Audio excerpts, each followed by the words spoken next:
Hello and welcome to my channel, or welcome back to my channel. My name is Jay and this is a web of classic tales. If you're enjoying the videos, please like, subscribe, and share. If you want notifications every single time a new video is uploaded, please click on the little bell icon. Today we will continue reading Jane Austen's Northanger Abbey. The Allens, Thorpes, and Morlands all met in the evening at the theatre, and as Catherine and Isabella sat together, there was then an opportunity for the latter to utter some few of the many thousand things which had been collecting within her for communication in the immeasurable length of time which had divided them. "Oh, goodness, my beloved Catherine, have I got you at last?" was her address on Catherine's entering the box and sitting by her. "Now, Mr. Morland," for he was close to her on the other side, "I shall not speak another word to you all the rest of the evening, so I charge you not to expect it. My sweetest Catherine, how have you been this long age? But I need to ask you, for you look delightfully. You really have done your hair in a more heavenly style than ever. You mischievous creature! Do you want to attract everybody? I assure you my brother is quite in love with you already. And as for Mr. Tilney, but that is a settled thing. Even your modesty cannot doubt his attachment now. His coming back to Bath makes it too plain. Oh, what would not I give to see him? I really am quite wild with impatience. My mother says he is the most delightful young man in the world. She saw him this morning, you know. You must introduce him to me. Is he in the house now? Look about, for goodness sake. I assure you I can hardly exist till I see him." "No," said Catherine, "he is not here. I cannot see him anywhere." "Oh, horrid! Am I never to be acquainted with him? How do you like my gown? I think it does not look amiss. The sleeves were entirely my own thought. Do you know I get so immoderately sick of Bath? Your brother and I were agreeing this morning that, though it is vastly well to be here for a few weeks, we would not live here for millions. We soon found out that our tastes were exactly alike in preferring the country to every other place. Really, our opinions were so exactly the same. It was quite ridiculous. There was not a single point in which we differed. I would not have had you by for the world. You are such a sly thing. I am sure you would have made some droll remark or other about it." "No, indeed I should not." "Oh, yes, you would indeed. I know you better than you know yourself. You would have told us that we seemed born for each other, or some nonsense of that kind, which would have distressed me beyond conception. My cheeks would have been as red as your roses, and I would not have had you by for the world." "Indeed you do me injustice. I would not have made so improper a remark upon any account, and besides I am sure it would never have entered my head." Isabella smiled incredulously and talked the rest of the evening to James. Catherine's resolution of endeavouring to meet Miss Tilney again continued in full force the next morning, and till the usual moment of going to the pump room she felt some alarm of the dread of a second prevention.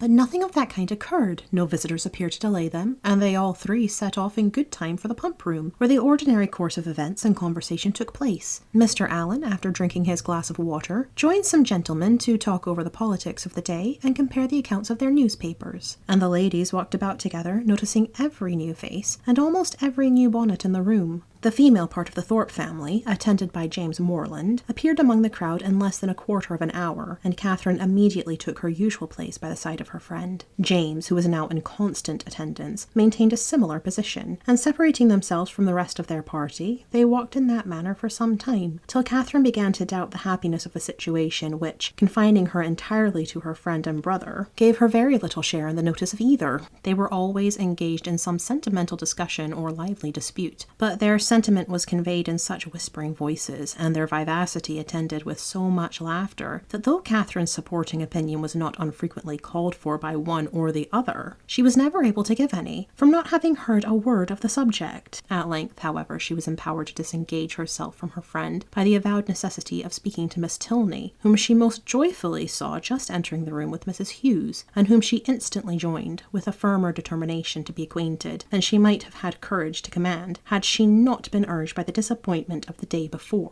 Miss Tilney met her with great civility, returned her advances with equal goodwill, and they continued talking together as long as both parties remained in the room. And though in all probability not an observation was made, nor an expression used by either which had not been made and used some thousands of times before under that roof in every Bath season, yet the merit of their being spoken with simplicity and truth, and without personal conceit, might be something uncommon. "How well your brother dances!" was an artless exclamation of Catherine's towards the close of their conversation, which at once surprised and amused her companion. "Henry!" she replied with a smile. Yes, he does dance very well. He must have thought it very odd to hear me say I was engaged the other evening when he saw me sitting down, but I really had been engaged the whole day to Mr. Thorpe. Miss Tilney could only bow. You cannot think, added Catherine after a moment's silence, how surprised I was to see him again. I felt so sure of his being quite gone away. When Henry had the pleasure of seeing you before, he was in Bath but for a couple of days. He came only to engage lodgings for us. That never occurred to me, and of course, not seeing him anywhere, I thought he must be gone. Was not the young lady he danced with on Monday Miss Smith? Yes, an acquaintance of Mrs. Hughes. I dare say she was very glad to dance. Do you think her pretty? Not very. He never comes to the pump room, I suppose. Yes, sometimes, but he has rid out this morning with my father. Mrs. Hughes now joined them, and asked Miss Tilney if she was ready to go. I hope I shall have the pleasure of seeing you again soon, said Catherine. Shall you be at the cotillion ball tomorrow? Perhaps we... Yes, I think we certainly shall. I am glad of it, for we shall all be there. This civility was duly returned, and they parted, on Miss Tilney's side with some knowledge of her new acquaintance's feelings, and on Catherine's without the smallest consciousness of having explained them. She went home very happy. The morning had answered all her hopes, and the evening of the following day was now the object of expectation, the future good. What gown and what headdress she should wear on the occasion became her chief concern. She could not be justified in it. Dress is at all times a frivolous distinction, and excessive solicitude about it often destroys its own aim. Catherine knew all this very well. Her great-aunt had read her a lecture on the subject only the Christmas before, and yet she lay awake 10 minutes on Wednesday night debating between her spotted and her tamboured muslin, and nothing but the shortness of the time prevented her buying a new one for the evening. This would have been an error in judgment, great though not uncommon, from which one of the other sex rather than her own, a brother rather than a great-aunt, might have warned her, for man only can be aware of the insensibility of man towards a new gown. It would be mortifying to the feelings of many ladies could they be made to understand how little the heart of a man is affected by what is costly or new in their attire, how little it is biased by the texture of their muslin, and how unsusceptible of peculiar tenderness towards the spotted, the sprigged, the mull, or the jaconet. Woman is fine for her own satisfaction alone. No man will admire her the more, no woman will like her the better for it. Neatness and fashion are enough for the former, and a something of a shabbiness of impropriety will be most endearing to the latter. But not one of these grave reflections troubled the tranquillity of Catherine. She entered the rooms on Thursday evening with feelings very different from what had attended her thither the Monday before. She had then been exulting in her engagement to Thorpe, and was now chiefly anxious to avoid his sight, lest he should engage her again, for though she could not, dared not expect that Mr. Tilney should ask her a third time to dance, her wishes, hopes, and plans all centred in nothing less. Every young lady may feel for my heroine in this critical moment, for every young lady has, at some time or other, known the same agitation. All have been, or at least all have believed themselves to be, in danger from the pursuit of someone whom they wish to avoid, and all have been anxious for the attentions of someone whom they wish to please. As soon as they were joined by the Thorpes, Catherine's agony began. She fidgeted about if John Thorpe came towards her, hid herself as much as possible from his view, and when he spoke to her, pretended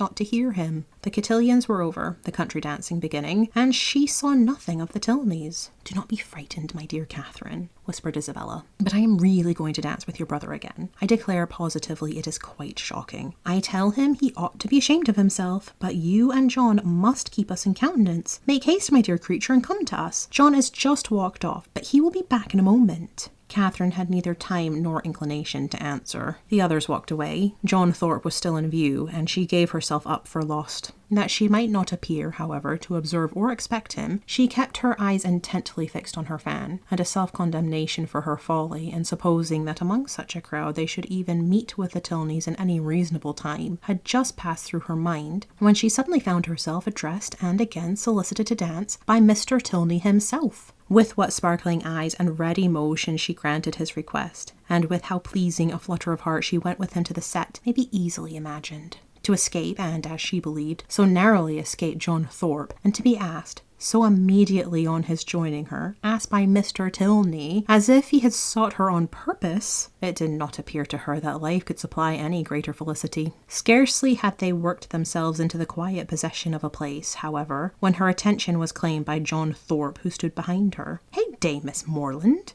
said he. What is the meaning of this? I thought you and I were to dance together. I wonder you should think so, for you never asked me. That is a good one, by Jove. I asked you as soon as I came into the room, and I was just going to ask you again, but when I turned round you were gone. This is a cursed shabby trick. I only came for the sake of dancing with you, and I firmly believe you were engaged to me ever since Monday. Yes, I remember. I asked you while you were waiting in the lobby for your cloak, and here have I been telling all my acquaintance that I was going to dance with the prettiest girl in the room, and when they see you standing up with somebody else, they will quiz me famously. Oh, no, they will never think of me after such a description as that. Goodness, if they do not, I will kick them out of the room for blockheads. What chap have you there? Catherine satisfied his curiosity. Tilney, he repeated.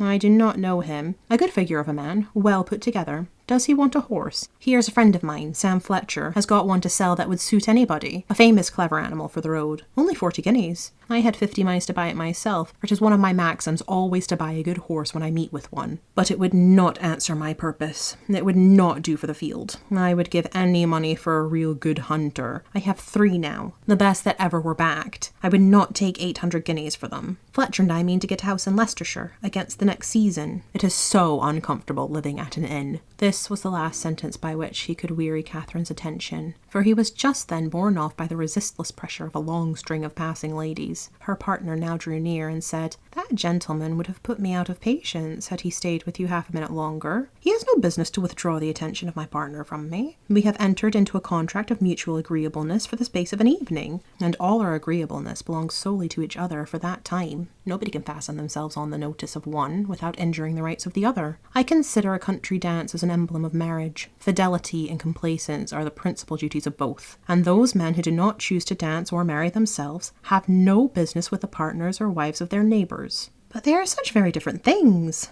"That you think they cannot be compared together?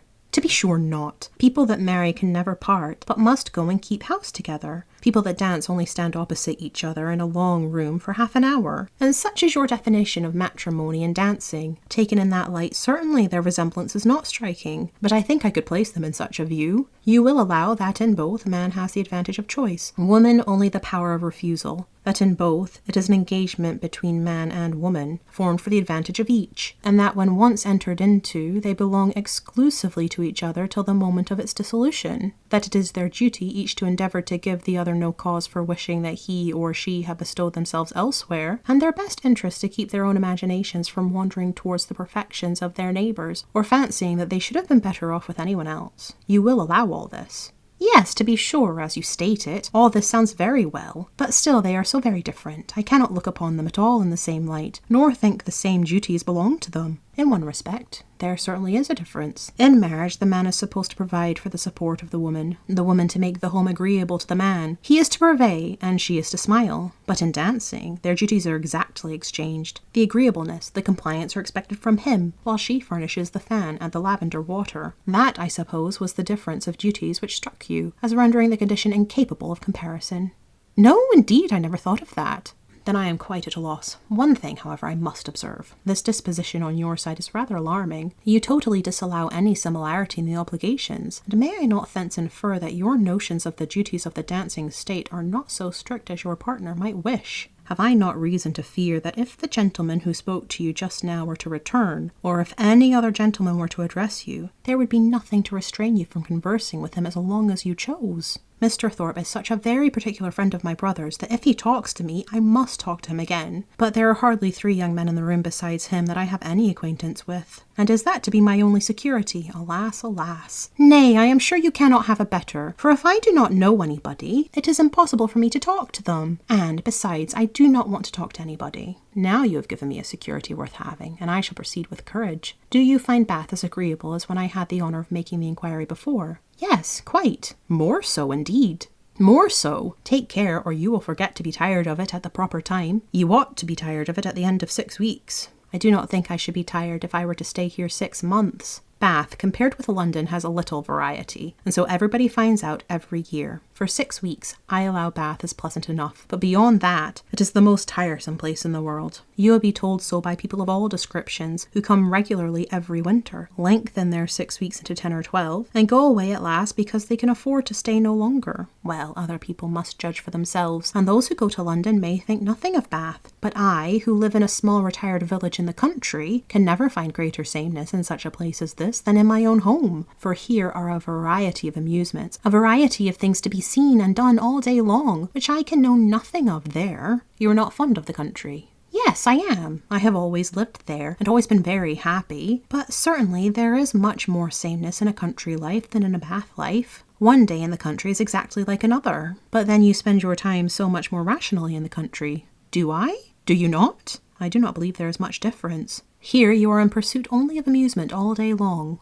And so I am at home, only I do not find so much of it. I walk about here, and so I do there. But here I see a variety of people in every street, and there I can only go and call on Mrs. Allen. Mr. Tilney was very much amused. Only go and call on Mrs. Allen, he repeated. What a picture of intellectual poverty. However, when you sink into this abyss again, you will always have more to say. You will be able to talk of Bath, and of all that you did here. Oh, yes, I shall never be in want of something to talk of again to Mrs. Allen, or anybody else. I really believe I shall always be talking of Bath when I am at home again. I do like it so very much. If I could but have Papa and Mamma and the rest of them here, I suppose I should be too happy. James is coming, my eldest brother, is quite delightful. And especially as it turns out that the very family we are just got so intimate with are his intimate friends already. Oh, who can ever be tired of Bath? Not those who bring such fresh feelings of every sort to it as you do, but papas and mammas and brothers and intimate friends are a good deal gone by to most of the frequenters of Bath, and the honest relish of balls and plays and everyday sights is past with them. Here their conversation closed, the demands of the dance becoming now too importunate for divided attention. Soon after their reaching the bottom of the set, Catherine perceived herself to be earnestly regarded by a gentleman who stood among the lookers-on, immediately behind her partner. He was a very handsome man, of a commanding aspect, past the bloom, but not past the vigour of life, and with his eye still directed towards her, she saw him presently address Mr. Tilney in a familiar whisper. Confused by his notice, and blushing from the fear of its being excited by something wrong in her appearance, she turned away her head. But while she did so, the gentleman retreated, and her partner, coming nearer, said, "I see that you guess what I have just been asked. That gentleman knows your name, and you have a right to know his. It is General Tilney, my father." Catherine's answer was only, "Oh!" But it was an "oh" expressing everything needful, attention to his words, and perfect reliance on their truth. With real interest and strong admiration did her eye now follow the General, as he moved through the crowd, and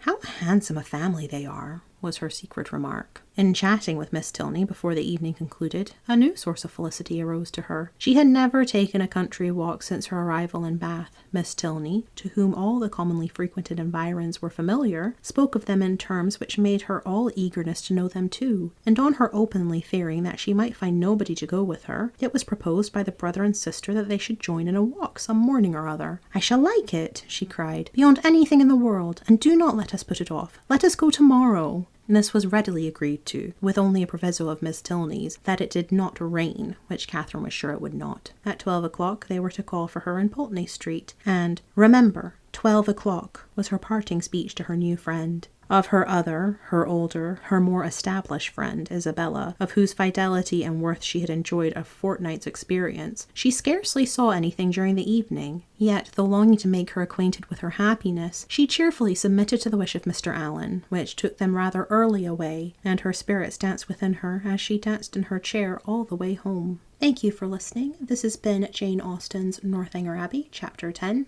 I've been Jay. This has been a web of classic tales. Please like, subscribe, and share. Click the bell icon for notifications. I hope you're having a fantastic day. Have a nice life, and I'll see you next time.